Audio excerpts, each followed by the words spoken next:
Alors, on poursuit notre matière. Je termine ce chapitre 1 avec les dirigeants d'entreprise. Alors, les dirigeants d'entreprise, je ne vais pas m'attarder sur les dirigeants d'entreprise, mais je voudrais quand même que vous sachiez ce qu'on entend par être dirigeant d'entreprise. C'est important parce qu'en fait, ces dirigeants d'entreprise doivent remplir la partie 2, comme les indépendants et les professions libérales. Et donc, c'est important de savoir qui sont ces personnes-là. Alors, il y a deux catégories dans les dirigeants d'entreprise. Il y a ce qu'on appelle l'administrateur, le gérant, le liquidateur et toute personne physique qui exerce une fonction similaire. Peu importe qu'elle soit salariée ou indépendante. Donc un dirigeant d'entreprise peut être une personne salariée ou une personne indépendante, mais qui est administrateur, donc qui administre la société, donc qui prend les décisions, les grandes décisions, les décisions principales pour la société, soit qui gère la société, soit qui liquide la société. Donc un liquidateur, c'est celui qui va liquider la société. Donc quand on met fin à la société, on va évidemment mettre des mécanismes en place et donc liquider celle-ci et faire une balance entre les avoirs et le passif.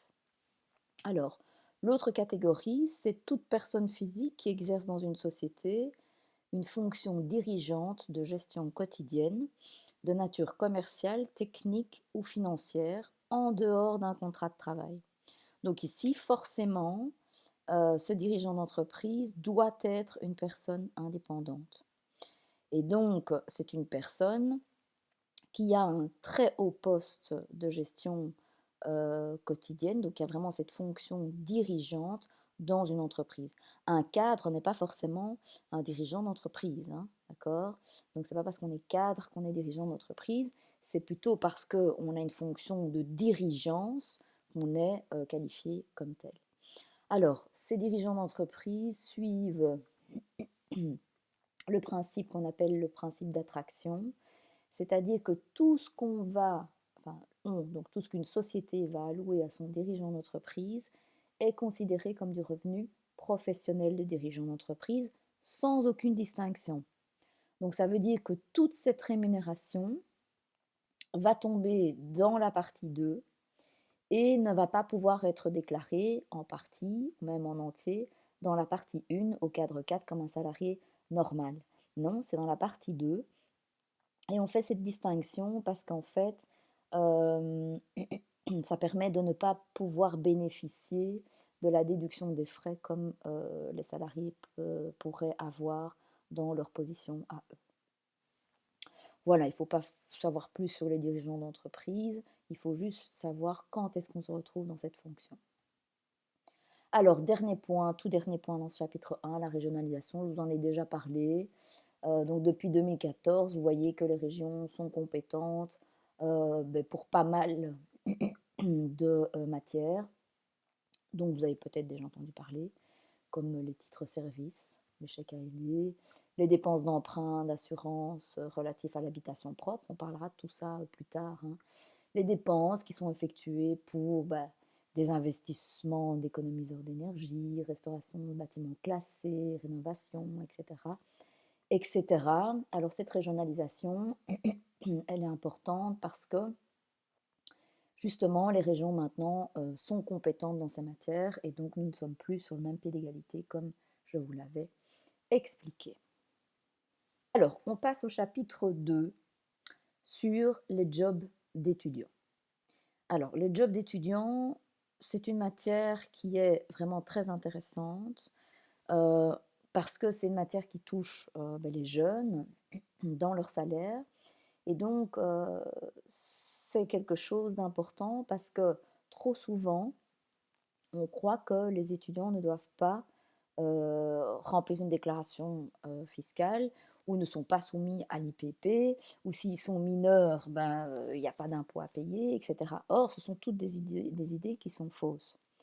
Et puis aussi, la question qui se pose souvent, et qu'on pose souvent aux comptables, c'est, tiens, voilà, j'ai un enfant qui est dans un job d'étudiant, mais j'aimerais savoir, moi ce qui m'intéresse, c'est de savoir si il va pouvoir encore être considéré comme étant à ma charge, puisque j'ai entendu qu'il y avait des limites de revenus à ne pas dépasser.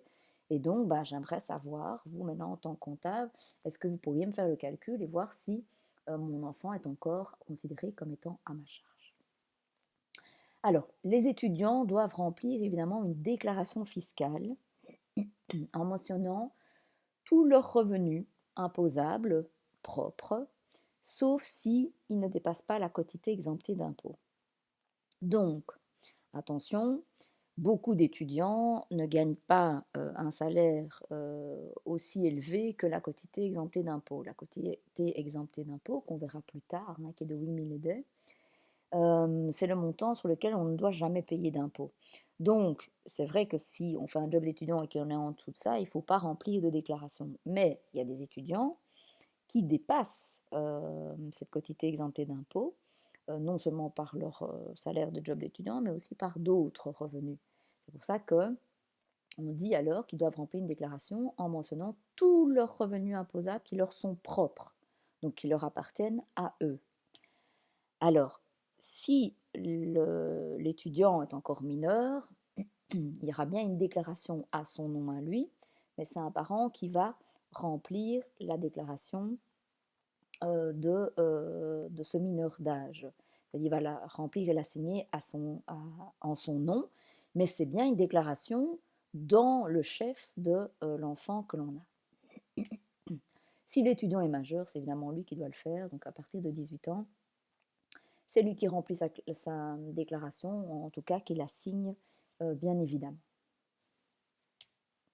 Alors, quelles sont les conditions pour être considéré comme étant dans un job d'étudiant? Alors, première condition, c'est avoir le statut d'étudiant. Alors, qu'est-ce que c'est qu'avoir le statut d'étudiant? Avoir un statut d'étudiant, ça veut dire faire des études. Mais attention, pas de n'importe quelle manière et dans n'importe quelle condition. On estime qu'un étudiant est considéré comme un étudiant s'il suit un enseignement de plein exercice, d'accord, c'est-à-dire qui est tout à fait diplômant, avec 15 heures de cours au moins par semaine minimum. Alors, ce n'est pas mis dans la loi, mais ça ressort des différentes circulaires de l'administration. Et donc, on retrouve souvent ces 15 heures. Parfois, j'ai vu 17 heures, mais on en revient souvent à cette moyenne d'heures-là. Donc, attention, si vous suivez moins d'heures que ça, vous ne pouvez pas être considéré comme étudiant. Et puis aussi, attention, une fois qu'on a quitté le statut d'étudiant, on ne peut pas y revenir. Donc, si on a eu à un moment donné un statut de salarié ou un statut de chômeur ou quoi que ce soit, on ne peut pas revenir à un statut d'étudiant. Alors, il faut différencier l'accessibilité aux allocations familiales.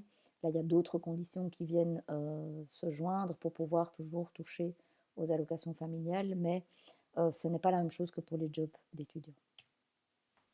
Alors, il faut un contrat de travail écrit. J'insiste sur le écrit. Vous allez me dire, c'est normal, on signe toujours un contrat de travail écrit. Oui, mais en même temps, en matière civile, vous avez certainement dû voir que dans les contrats, un contrat oral était tout à fait valable. Donc, il pourrait toujours y avoir un contrat verbal entre deux parties, il serait valable. Pour un étudiant, on ne peut jamais faire un contrat verbal oral. On est toujours obligé de faire un contrat de travail écrit. Et alors, pour pouvoir être considéré comme étudiant, il y a un maximum d'heures à prester sur l'année. Ce maximum, il est de 475 heures. Donc, un étudiant ne peut pas dépasser ce nombre d'heures sur l'année, tout en respectant aussi une autre limite qui est de 240 heures par trimestre. Mais attention, cette limite tombe pendant les vacances d'été. Durant les vacances d'été, on peut aller au-delà des 240 heures par trimestre, mais attention, on ne peut quand même jamais dépasser ces 475 heures sur l'année. Et ça joue aussi pour conserver le droit aux allocations familiales. Donc attention, si on dépasse d'une seule heure, et il y en a qui ont déjà eu des mauvaises surprises comme ça, malheureusement, on n'est plus considéré comme étudiant. Et ça pour l'entièreté des heures qui ont été prestées. Et en plus, vos parents ne pourraient plus avoir les allocations familiales. Alors, quels sont les avantages de ce job d'étudiant? C'est vrai que, bah, on entend quand même pas mal de sociétés, d'employeurs qui engagent des étudiants parce que c'est plus intéressant. Alors, pourquoi c'est plus intéressant et pour qui c'est plus intéressant? Les avantages, c'est que un étudiant pour un étudiant, il n'y a pas de cotisation sociale ordinaire à payer, mais il y a bien une petite cotisation de solidarité. Je vous rappelle que les cotisations sociales au NSS, on prélève ça sur les salaires des travailleurs, ça monte jusqu'à 13,07%, ce qui est beaucoup. Un étudiant ne va pas se voir prélever cet ONSS de 13,07, mais va avoir une petite cotisation de solidarité de 2,71%, ce qui fait quand même une sacrée différence. C'est pour ça que la différence entre son brut et son net n'est pas très importante, à contrario d'un salarié où la différence est importante. Et puis pour l'employeur, ben, il n'y a que, entre guillemets, 5,42% à payer, ce qui est 3 fois moins que ce qu'un employeur doit payer pour un salarié normal.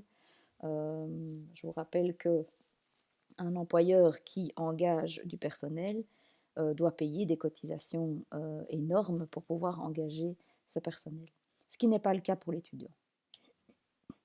Alors, autre avantage, en principe, mais je dis bien en principe, il n'y a pas de précompte professionnel qui est retenu. Pourquoi? Ben parce que je vous rappelle qu'un précompte professionnel, oula, j'ai passé, un précompte professionnel, c'est comme une avance d'impôt. C'est-à-dire que au lieu de vous faire payer l'impôt euh, en fin d'année ou au début de l'année d'après, on se dit, bah, l'administration dit, on ne va pas attendre qu'il y ait des millions de personnes qui payent leur impôt. Donc, ce qu'on va faire par facilité, c'est qu'on va leur prélever chaque mois sur leur salaire ce qu'on appelle du précompte professionnel, c'est-à-dire une petite avance sur l'impôt. Et puis, on tiendra compte, évidemment, qu'ils ont payé cette partie-là pour pouvoir faire leur calcul. Et donc, bah, ça permet de ne pas avoir de grosses surprises et ça permet aussi de ne pas devoir payer un énorme montant à un moment donné qu'on ne pourrait peut-être pas payer parce qu'on n'a pas fait d'économie.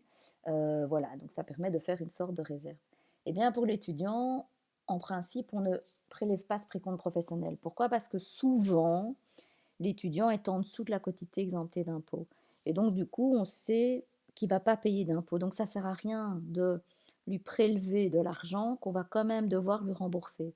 Donc, l'administration fiscale part du principe que bah, cet étudiant ne devra pas payer d'impôts parce qu'il ne gagne pas assez cette année et donc ça ne sert à rien de lui prélever de l'argent pour après le rembourser. Alors je dis bien en principe parce qu'il y a des étudiants qui gagnent pas mal de sous et donc du coup, ben, quand il y a une année qui a été fructueuse, souvent l'année d'après, l'administration fiscale va retenir un précompte justement en vue de payer des impôts parce que cet étudiant devra en payer parce qu'il aurait dépassé peut-être la quotité exemptée. Alors, comme je vous disais, la question qu'on pose régulièrement à quelqu'un qui s'y connaît, c'est, tiens, quelles sont les conditions pour que cet étudiant puisse rester à charge de ses parents? Alors, il y a plusieurs conditions à respecter et c'est quelque chose de très important puisque quand on voit les avantages que l'on peut avoir quand on a des enfants à charge, ben, c'est évidemment non négligeable. Alors, première condition, il faut évidemment faire partie du ménage au 1er janvier de l'exercice d'imposition, comme on l'a déjà évoqué, et c'est toujours la même date qui revient.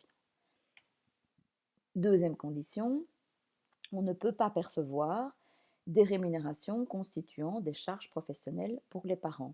Alors ça veut dire quoi? Ça veut dire que il n'est pas rare que dans des petites professions d'indépendants, on demande finalement à ses enfants au lieu de trouver un job d'étudiant ailleurs, de faire le job d'étudiant chez soi. Je pense par exemple, imaginons, je ne sais pas, un boucher qui engage son fils en job d'étudiant. Ben, le problème, c'est que c'est pas du tout avantageux parce que on estime que euh, boucher ici, en tant qu'indépendant, il peut déduire comme frais professionnels tous les salaires qu'il paye, donc en ce compris pour le job d'étudiant. Eh bien, on ne peut plus alors à ce moment-là, s'il a pu déduire des frais par rapport à ce job d'étudiant, il ne va pas pouvoir encore compter sur une réduction comme enfant à charge. Donc, il faut faire attention avec ce genre de profession, c'est pas intéressant. Il vaut mieux dire à son enfant d'aller travailler ailleurs. Et à leurs conditions, ne pas dépasser le montant maximum autorisé des ressources nettes pour les personnes à charge. Donc, je vous ai montré là tout à l'heure des limites que les personnes à charge ne pouvaient pas dépasser, limites qui dépendaient de la situation civile et familiale du contribuable.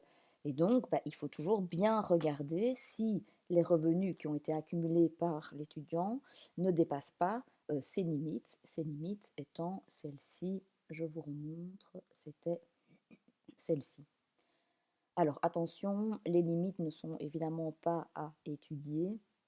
Tout ce qui est limite, maximum, tableau, etc. Vous aurez évidemment à l'examen une annexe qui reprend tous ces chiffres. Je ne demande jamais d'étudier tous ces chiffres par cœur, ce serait un travail incommensurable. Donc il ne faut pas évidemment retenir tout ça. Alors je reviens à mon job d'étudiant. Alors, donc ces conditions, elles sont là et il faut les respecter. À partir du moment où je respecte ces conditions, eh bien, je peux encore du coup être considérée à charge des parents. Mais justement, je vais vous apprendre du coup à faire ce calcul parce qu'on parle bien de ressources nettes. Et quand on dit ressources nettes, ça veut dire qu'on va pouvoir enlever un certain nombre de montants et de frais. Alors, tout d'abord, pour pouvoir faire ce calcul, il faut savoir ce qu'on entend par ressources de l'étudiant. Les ressources, ben, ce sont tous les revenus perçus. Tous les revenus que perçoivent l'étudiant, sauf certaines exceptions. Alors quand on parle d'exceptions, c'est la bourse d'études par exemple, les allocations familiales que touche le parent, tout ça, c'est pas considéré comme des ressources. D'accord ? Mais sinon, tout le reste, tous les revenus que perçoit un étudiant, c'est considéré comme des ressources. Exemple, le salaire qu'il pourrait toucher.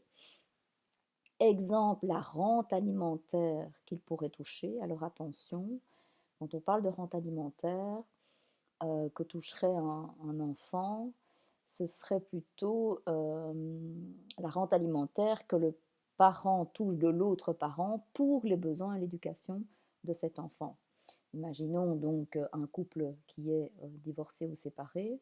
Il y en a un des deux qui paye une rente alimentaire à l'autre pour participer évidemment à l'éducation de l'enfant. Cette rente alimentaire qui verse à l'autre, c'est bien de l'argent pour le bénéfice de l'enfant.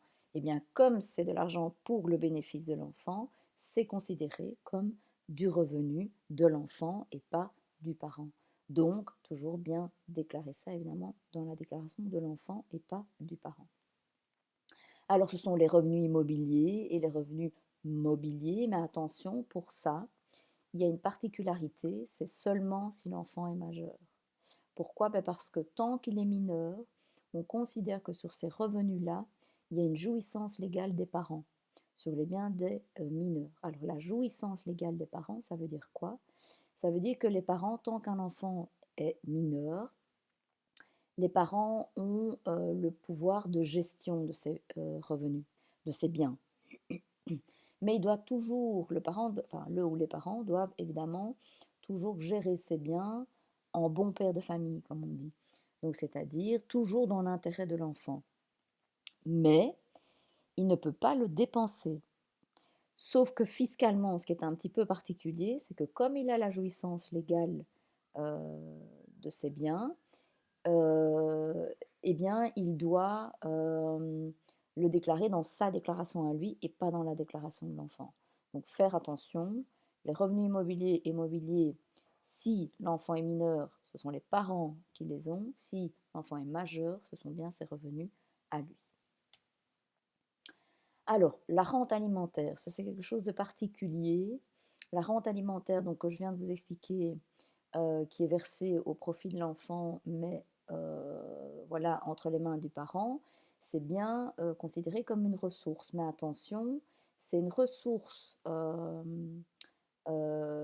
l'IPP seulement à concurrence de 80%.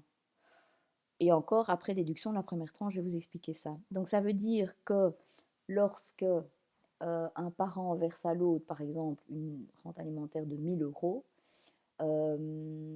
ces 1000 euros ne sont pas considérés à 100% comme de la ressource de l'enfant. C'est considéré seulement à 80%. Donc ça veut dire que sur les 1000 euros, il n'y a que, entre guillemets, 800 euros qui seront considérés comme de la ressource financière de l'enfant. Alors, ce qui est bien aussi, c'est qu'il y a des ressources qui ne sont pas considérées comme des ressources et qui donc ne viennent pas justement se comptabiliser dans la limite de ressources que l'on ne peut pas dépasser. Alors, c'est quoi? Ben, c'est la première tranche de 2 780 euros des rémunérations professionnelles. Ce montant bouge chaque année, il augmente un petit peu plus chaque année. Donc, pour les revenus 2019, c'est bien 2 780. Et donc, ça veut dire que l'étudiant, sur les rémunérations professionnelles qui touchent, il y a 2 780 euros que on ne va pas prendre en compte pour le calcul. Donc, ce n'est pas considéré comme de la ressource. Aussi, la première tranche de 3 330 euros d'une rente alimentaire. Donc, je viens de vous expliquer que les rentes alimentaires versées au profit de l'enfant sont considérées comme des ressources. Sauf, ben ici, justement, dans le calcul des limites, les 3 330 premiers euros, c'est aussi un montant qui évolue chaque année. Et puis, évidemment, ben, comme je l'avais déjà dit, tout ce qui est les allocations familiales, de naissance, bourses d'études, etc. Donc, tout ça provient de la sécurité sociale. Et donc, quand ça touche un jeune, on considère qu'on ne considère pas ça comme ressource. Alors, c'est pas tout. Quand on parle de ressources, on parle de ressources nettes. C'est ce que je vous avais expliqué là tout à l'heure. Donc, ça veut dire que on peut déduire des rémunérations professionnelles certains frais professionnels, comme les salariés peuvent le faire d'ailleurs, on verra ça plus tard dans leur calcul d'impôt. Et bien ici, pour voir si les limites ne sont pas dépassées, l'étudiant peut opter pour la déduction de frais professionnels. Soit il peut déduire les frais qu'il a réellement dépensés. Donc imaginons qu'il ait acheté, je ne sais pas, une mobilette, un ordinateur pour son job d'étudiant, il pourrait déduire ça. Mais c'est très rare. Entre vous et moi, un étudiant en général, il fait très très peu de frais, il prend peut-être juste le bus pour aller à son boulot et ça s'arrête là. Donc, comme pour les salariés qu'on verra plus tard, il peut choisir les frais forfaitaires et c'est ce qu'il prend souvent. Les frais forfaitaires sont en fait de 20% avec un minimum de 460 euros. Donc, quand vous allez calculer les 20%, on va faire un exercice là-dessus, vous regardez si vous arrivez à 460 ou plus ou moins. Si vous arrivez à moins, ben, c'est pas grave, vous pouvez de toute façon toujours déduire 460 euros. C'est un minimum. Si vous arrivez à plus, ben, tant mieux, puisque plus on peut déduire et mieux ce sera évidemment. Alors, je vous donne un exemple. On imagine un étudiant qui vit avec sa mère et son second mari. Quand en 2019, il a perçu un salaire dans un cadre de job d'étudiant de 5 500 euros, alors net, c'est du brut corrigé, comme on appelle ça. Par ailleurs, son père a versé à sa mère 5 000 euros à titre de rente alimentaire pour son fils en 2019. Je vous dis que cet étudiant opte pour les frais forfaitaires.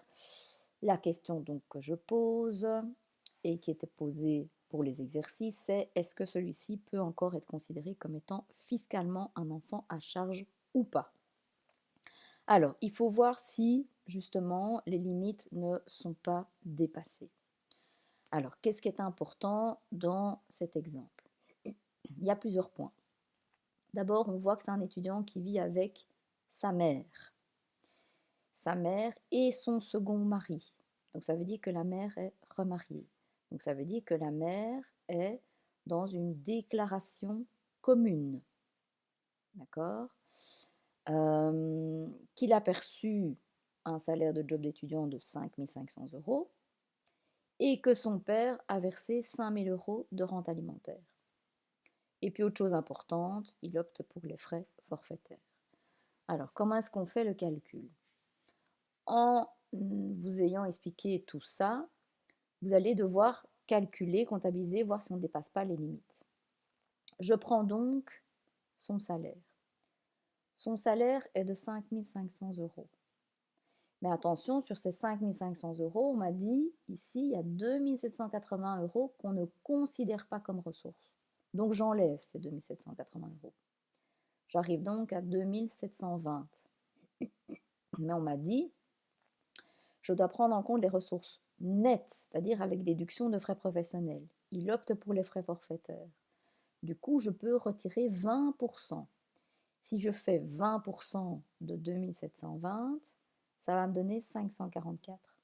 Eh bien, j'enlève ces 544 et donc ça me donne 2176 €. Je continue. Il a une rente alimentaire qui sont considérées comme ressources. Mais attention, de cette rente alimentaire, on a dit, il y a 3 330 € qui ne sont pas considérés comme de la ressource. Donc j'enlève ça, ce qui va me donner 1 670 €. Et puis attention, précédemment, je vous ai dit, on ne prend que 80% de cette rente alimentaire considérée comme ressource. Donc, si je fais x 80%, j'arrive à 1336. Donc, vous voyez qu'on est loin du montant de départ à chaque fois. Je fais alors le total. 2176 plus 1336, ça va me donner un total de 3512 €. Et donc, ces 3512 €, ben, il faut que je les compare à la limite que je ne peux pas dépasser. Et donc, quelle est la limite que je ne peux pas dépasser? Ben, je vais les revoir. Elles sont ici. Ici, donc, il vit avec sa mère et le second mari. Donc, ça veut dire qu'on est dans une imposition commune. Donc, ça veut dire qu'on ne peut pas dépasser 3330 €. Je regarde, 3512. Malheureusement, c'est supérieur à 3330. Pas de beaucoup, mais quand même.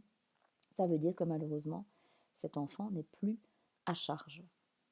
Donc vous voyez, ce n'est pas très compliqué, mais il faut bien pouvoir faire le calcul dans l'ordre. Alors, on prend un deuxième exemple. Je vous conseille de mettre pause et d'essayer de faire l'exemple tout seul. Et puis après de remettre en route la capsule, comme ça vous voyez comment est-ce qu'on a fait. Alors ici on a un étudiant qui vit avec sa mère seule et divorcée. En 2019, il a perçu dans le cadre d'un job d'étudiant 4 380 €. Son père a versé à sa mère 6 290 de rente alimentaire. Je vous dis qu'il opte pour les frais forfaitaires. Alors même question, l'étudiant opte pour même question, pardon, est-ce qu'il peut encore être considéré comme étant à charge? Alors, comment est-ce qu'on va faire? On prend d'abord, comme je vous l'ai expliqué, son salaire. Alors, son salaire, il gagne 4 380 €. Je peux enlever la première tranche de 2780, comme je vous l'ai expliqué. Ça va nous donner 1600 €.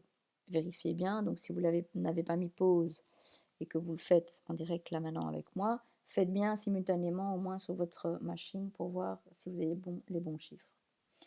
1600 €, mais attention, je peux retirer encore 20%. Si je calcule 20%, ici ça va me donner 320 €. Oui, mais 320 €, on m'a dit que je pouvais retirer minimum 460. Donc, qu'est-ce que je vais retirer? Je vais retirer ces 460, évidemment. Donc, si je retire 1600 moins 460, je vais arriver à 1140 €.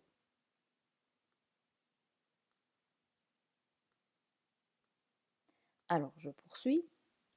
Je fais la même chose maintenant pour la rente alimentaire. Alors, rente alimentaire, il gagne en rente alimentaire, il touche, on va dire plutôt 6 290 euros. Vous retirez 3 330 euros, vous allez obtenir 2 960 euros. Mais attention, on ne prend en compte ici que 80%.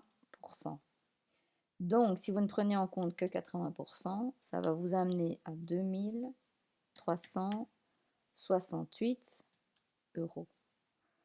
Vous faites le total, d'accord? Alors, total, oula, pardon.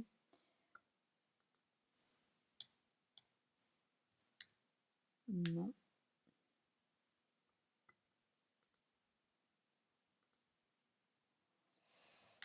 Total. Si vous additionnez 1140 et 2368, vous allez arriver à 3508 euros. Alors, maintenant, il faut comparer ce montant avec la limite.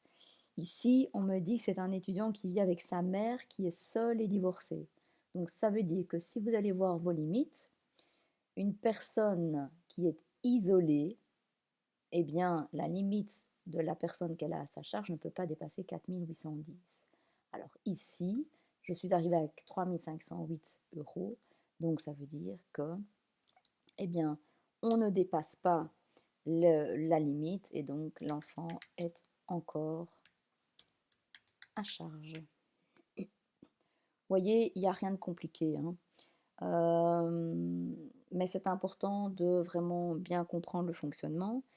Et donc pour ça, eh bien, je vous invite à faire les exercices. Nous sommes maintenant donc dans les exercices du chapitre 2 et vous verrez qu'il y a 3 situations à résoudre et je vous demande simplement, dans chaque cas, de me déterminer si l'enfant peut encore être considéré comme étant à charge fiscalement pour cet exercice 2020. Voilà, je vous souhaite donc bon travail et puis n'oubliez pas de vous autocorriger évidemment par après, c'est très important pour voir si on a bien compris la matière. Voilà, je vous dis aussi à bientôt.